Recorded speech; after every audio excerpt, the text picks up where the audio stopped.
আমি আমার হাজবেন্ডকে ভালোবেসে পরিবারের বিরুদ্ধে গিয়ে বিয়ে করেছিলাম। পরিবারের বিরুদ্ধে গিয়ে বিয়ে করার কারণ হচ্ছে বিয়ের আগে আমার মা ও বাবা আমার হাজবেন্ডকে একদমই সহ্য করতে পারতো না। আমাকে সবসময় বলতো ছেলেটা ভালো না, তুই এই ছেলের সাথে সংসার করতে পারবি না। কিন্তু আমি বাবা মায়ের কথা না শুনে পালিয়ে আমার ভালোবাসার মানুষকে বিয়ে করে ফেলি। আপনারা যারা অবিবাহিত মেয়েরা আছেন তারা অবশ্যই ভাবেন বিয়ের আগে আর বিয়ের পরের জীবনটা প্রায় সেম। আমিও তাই ভেবেছিলাম, সারাদিন হাজবেন্ডের সাথে ঘুরবো, খাবো, গল্প করব। সবচেয়ে বড় কথা, আমি যে মানুষটাকে এত ভালোবাসি সে মানুষটাকে সবসময় আমার কাছে পাবো। কিন্তু বিয়ের পর আমি যখন শ্বশুর বাড়িতে গেলাম, বিশ্বাস করেন বিয়ের পর পুরো একটা অন্যরকম জীবন হয়ে গেল আমার শ্বশুর বাড়ির অবস্থা বেশ ভালো, খুব ধনী বাড়িতে আমার বিয়ে হয়েছে, যেখানে শ্বশুর, শাশুড়ি, ভাসুর, দেবর, ননদ, ভাসুরের ওয়াইফ, তাদের বাচ্চা কাচ্চা সবাই আমরা একসঙ্গে বসবাস করি। সবাই মোটামুটি ভালো ছিল, ফ্রেন্ডলি ছিল, কিন্তু আমার শাশুড়িটা একটু অন্যরকম ছিল। সারাক্ষণ আমাকে দিয়ে প্রচুর কাজ করাতো এটা নিয়ে আমার প্রবলেম ছিল না, কিন্তু সবসময় আমার কাজে ভুল ধরতো,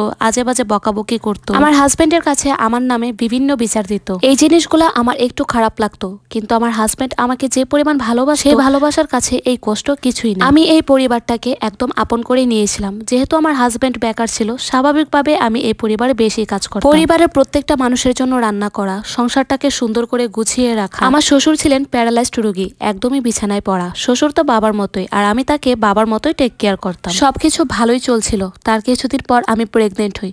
আমার প্রেগনেন্টের কথা শুনে আমার শ্বশুর বাড়ির সবাই অনেক খুশি হয়েছে, আর আমার খুশির যেন শেষ নেই, কারণ আমার পরিবারে নতুন একটা সদস্য হবে, আর আমি তো মেয়ে, মা হব।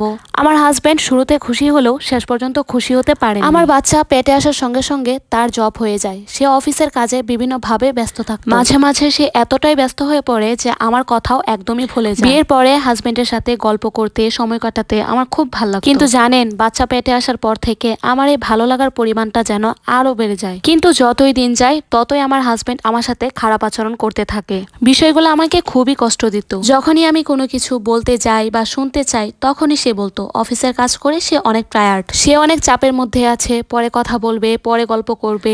আমি এই অবস্থায় পরিবারের টুকটুক করে সমস্ত কাজ করতাম। প্রেগনেন্ট অবস্থায় মেয়েদের মুড সুইং হয় এবং শরীরের অনেক রকম পরিবর্তন আসে, যেটা আমার হাজবেন্ড কোনোভাবেই মেনে নিতে পারছিল না। আমি মোটা হয়ে যাচ্ছি, আমার স্ট্রাকচার নষ্ট হয়ে যাচ্ছে, আমার পেটে অনেক দাগ হয়ে যাচ্ছে, সামনে অনেক দাগ হবে। ভাবতে পারেন একটা মানুষ কতটা অমানুষ হলে একটা প্রেগনেন্ট মানুষকে এরকম ভাবে কথা বলতে পারে। একটা সত্যি কথা কি জানেন, টাকা হলে না মানুষের রুচির পরিবর্তন ঘটে। মানুষ অনেক স্মার্ট হয়ে যায়, মানুষের মধ্যে অনেক আধুনিকতা চলে আসে। টাকা হলে মানুষ অতীত ভুলে যায়। একদম শূন্য হাতে যে মানুষটার পাশে আমি দাঁড়িয়েছিলাম, একরাশ মুগ্ধতা নিয়ে যে মানুষটা আমাকে ভালোবেসে বিয়ে করেছিল, সেই মানুষটার কাছে আমি একদমই পুরনো হয়ে যাই। বিয়ের পরে যে মানুষটা আমার হাতের রান্না ছাড়া খাবারই খেতে পারতো না, কিন্তু টাকা হওয়ার পরে আমি ভালো রান্না করতে পারি না, আমি অগোছালো, আমি অনেক মোটা হয়ে গিয়েছি। কত যে কমপ্লেন আমার বিরুদ্ধে বলে শেষ করা যাবে না। একদিন রাত্রে আমার হাজবেন্ড আমাকে ডেকে নিয়ে বলেন উনি এই সম্পর্ক আর ক্যারি করতে পারবেন না, সে আমার সঙ্গে আর থাকতে চায় না।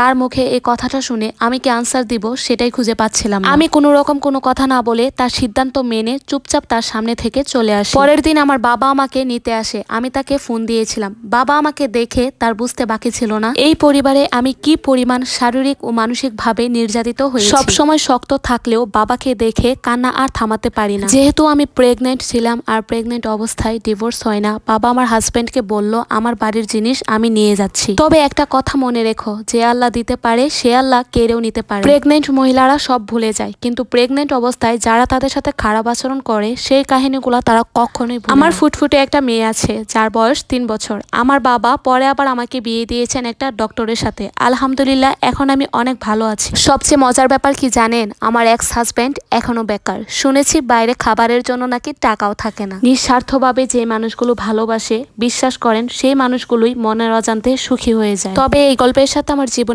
কোনো মিল নেই। এটা আমারই মতো একজন মেয়ের জীবনের গল্প।